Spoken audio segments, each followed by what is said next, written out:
Have you ever stared into the bathroom mirror and repeated, "I am enough," only to notice a hollow echo inside your chest or a voice inside you rolling its eyes? Maybe you've chanted, "I will be confident," and yet the feeling only deepens that nagging sense of doubt. Most people secretly notice that those neatly packaged affirmations, those slogans plastered over social media and self-help books, don't actually change how they feel inside when life challenges them. They may work for a moment, but when the stress returns or you're faced with another setback, those tidy sayings crumble. This is the cost lurking beneath surface-level self-deception. Think about this. What runs through your mind as you say, "I am worthy"? Do old stories surface, memories of criticism, feelings of shame, judgment you can't shake? These are more powerful than rote mantras, and they shape your everyday experience.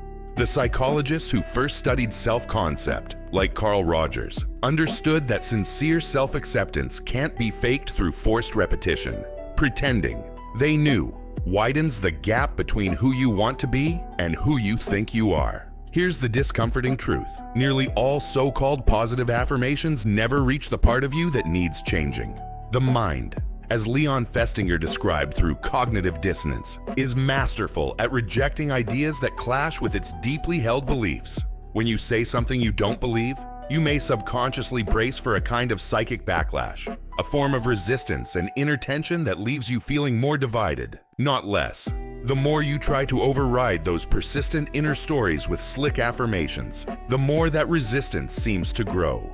Man is not worried by real problems so much as by his imagined anxieties about real problems, wrote Epictetus, and that imagined anxiety can be stoked by the pressure of false positivity. What if the reason affirmations never quite stick is not because you're broken, but because there are deeper emotional currents, pain, fear, old shame, undercutting your efforts? What happens when you admit that discomfort instead of running from it? The cost of surface-level positivity is steep: authenticity, wholeness, and honest transformation. You notice the twinge in your gut as you repeat, "I am worthy." Maybe a sarcastic thought breaks through. Yeah, right. That friction is more than self-doubt. It is the mind at war with itself, what Leon Festinger called cognitive dissonance. You hold two truths in tension: the longing to believe the affirmation and the stubborn reality of your lived experience. Your psyche, built for consistency, twists reality or pushes away the new belief to maintain a sense of safety, often letting familiar negativity win out. Sometimes the tension is less obvious but shows up as subtle discomfort, procrastination, or even outbursts of frustration at the world or yourself. Then comes psychological reactance, a term from Jack Braham's research, describing your deep, automatic resistance when you feel pressured to accept a belief, even from your own internal voice. The more you repeat the mantra, the more your subconscious rebels. When your mind senses it's being told what to do, especially something it doubts, it will dig in its heels. Even your own best intentions can backfire. Claude Steele's self-affirmation theory offers a key insight: genuine self-affirmation. He taught, begins with authentic values, not generic or borrowed claims. If you affirm attributes you don't yet own, you're likely to feel hollow inside. If you affirm, for example, "I am confident," before you believe you matter or contribute, the words don't take root. But affirming something you already value, like kindness to a friend or curiosity when you learn, preserves a sense of integrity that gives your self-talk real weight. As you push further, projection enters the scene, Freud's term for the unconscious habit of seeing your own doubts and fears reflected in the world. When you repeat, "I am fearless," but feel afraid, your discomfort grows. You might even find yourself becoming impatient with others' insecurities, never realizing your affirmation is shining a light on your own. Think about this. Was there a time you wrote a neat list of affirmations and soon caught yourself complaining, doubting, or feeling off balance? That resistance, that shadow, reveals where your inner world's real architecture lies. The mind's defenses are not failures, but clues to what matters most: a loyalty to old beliefs, the places that most fear change. There's a paradox here. Your strongest resistance reveals the place where the doorway to growth is hidden. Once you become aware of these unseen forces, dissonance, reactance, projection, you give yourself permission to approach change differently. You no longer have to bulldoze forward, ignoring your own alarms. Instead, you can pause, honor the tension, and recognize that your need for safety and coherence is human, not weak. But what does it look like to actually shift this inner war? What happens when you move beyond naming resistance and dare to face what is hidden beneath? You have reached the point where you sense resistance, but what lies beneath that tug of war is even more instructive. Carl Jung's legacy surrounds you, the shadow. Those elements of yourself you push away because they seem too uncomfortable, too shameful, or simply too much. It might be the anger you never expressed as a child, the fear you never admitted as an adult, or the sense of inadequacy you buried beneath ambition.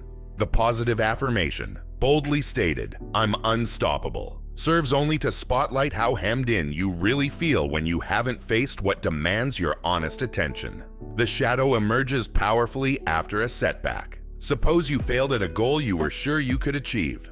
A chorus of critical inner voices rises up. Who do you think you are? You can't do this.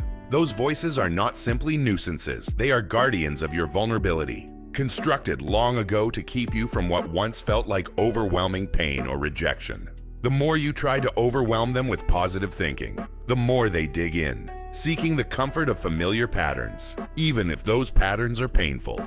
Now, try this. Close your eyes and scan your body or notice your thoughts. Which feelings have you avoided today? What are you ashamed to admit about yourself? There, in the raw honesty of that awareness, true shadow work begins. Viktor Frankl, surviving unimaginable despair, wrote, "When we are no longer able to change a situation, we are challenged to change ourselves." Frankl's logotherapy points toward a meaning not in the avoidance of suffering, but in its embrace. Pain unexplored festers. Pain acknowledged gives way to growth. This is where you might use the tool of a thought record drawn from cognitive behavioral therapy. Whenever an affirmation makes you recoil or a spiral of self-doubt takes over, write down the thought, the associated emotion, and the behavior that followed. If you consistently see "I don't deserve success" following "I am deserving," it's not a failure. It's a map, pointing you directly to your unhealed narrative. This record is a compass into the shadow, one you can revisit, revise, and ultimately rewrite.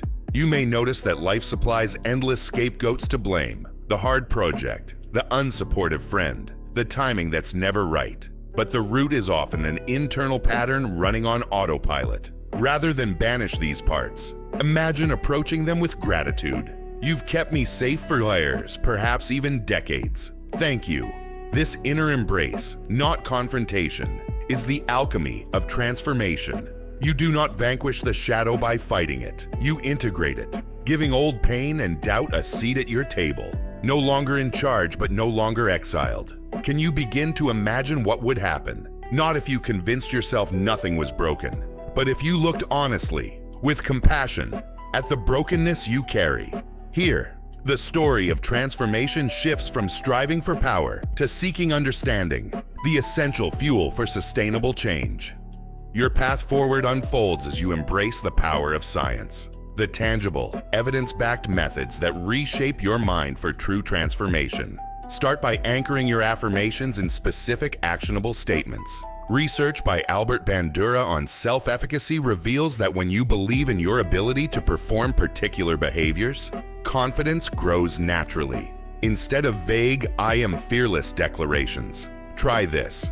When I speak in meetings, I prepare one clear point and share it.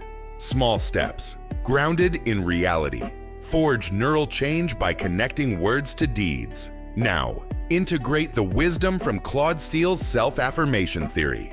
Genuine affirmations are rooted in values you cherish deeply. For example, kindness or curiosity. Begin each session by recalling a moment when you embodied these values. Then build your affirmations around them, such as "I learn from mistakes with curiosity." This sequence reduces inner conflict by preserving your sense of integrity. Tamping down resistance. Barbara Fredrickson's broaden and build theory guides us further. Positive emotions widen our mental horizons and catalyze upward spirals of well-being. Pair your affirmation with feelings like gratitude or compassion. After stating your intent, pause to reflect on 3 things you're thankful for. This emotional resonance activates neuroplasticity, helping your brain imprint new pathways supporting your evolving self. Next, borrow cognitive behavioral therapy's toolset to reinforce change. Form if-then plans. If the inner critic whispers I can't, then I recall my affirmation and take a small step forward. These implementation intentions intercept old thought patterns and make your new narrative automatic and embodied. While mastering these techniques, consider exploring Martin Seligman's learned optimism approach to track and reshape your explanatory style. Tracking progress cultivates mastery and meaning, vital for sustained transformation. Observe how all this moves you from passive repetition to active alignment, melding belief, emotion, and behavior into a coherent whole. Such integration is the foundation for lasting mental rewiring. What will it take for you to embed these powerful tools into your daily life to nurture lasting change? The journey you've undertaken is not about perfection, but about wholeness, a seamless weave of all your parts, light and dark. Imagine waking each morning with an unshakable core, no longer torn between your doubts and desires. The affirmations you once mouthed now live in your actions, your essence, your very being. Begin your day with a triad practice. First, anchor yourself in a core value meaningful to you, perhaps kindness, curiosity, or resilience, and recall a moment you embodied it fully. Second, state a targeted affirmation grounded in that value, such as, I learn from setbacks with curiosity and grace. Finally, amplify it with deliberate focus on gratitude or compassion, a breath that carries the affirmation deep into your nervous system. As days turn to weeks, this practice stitches new neural pathways across your brain's architecture, the prefrontal cortex, amygdala, and hippocampus, breaking old patterns and nurturing new growth. Each evening, reflect in your journal. Note one moment when you lived your affirmation and one moment when your shadow spoke. See how these poles dance and integrate within you, a dynamic tension grown toward balance. This integration mirrors Jung's concept of individuation, the lifelong journey toward embracing fragmented parts of self into a harmonious whole. It echoes Viktor Frankl's teaching that meaning emerges from embracing one's suffering. It enacts Bandura's discoveries by reinforcing your self-efficacy and mastery. It breathes life into Seligman's optimism through reshaping your explanatory style. And it rides the currents of Fredrickson's broaden and build theory by folding positive emotion into every step. Transformation is never a quota reached or a trophy attained. It is a practice, an unfolding dance, a steady commitment. Your final challenge is this: choose one micro-commitment, a small daily act that aligns you with your evolving self.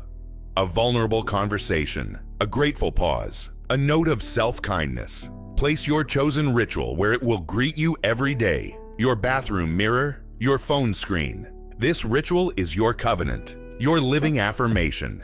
Carry it with quiet reverence. Let it anchor your growth. You've moved from discomfort to integration, from fragmentation to wholeness. Step forward now, fully present, with the power of your own true voice.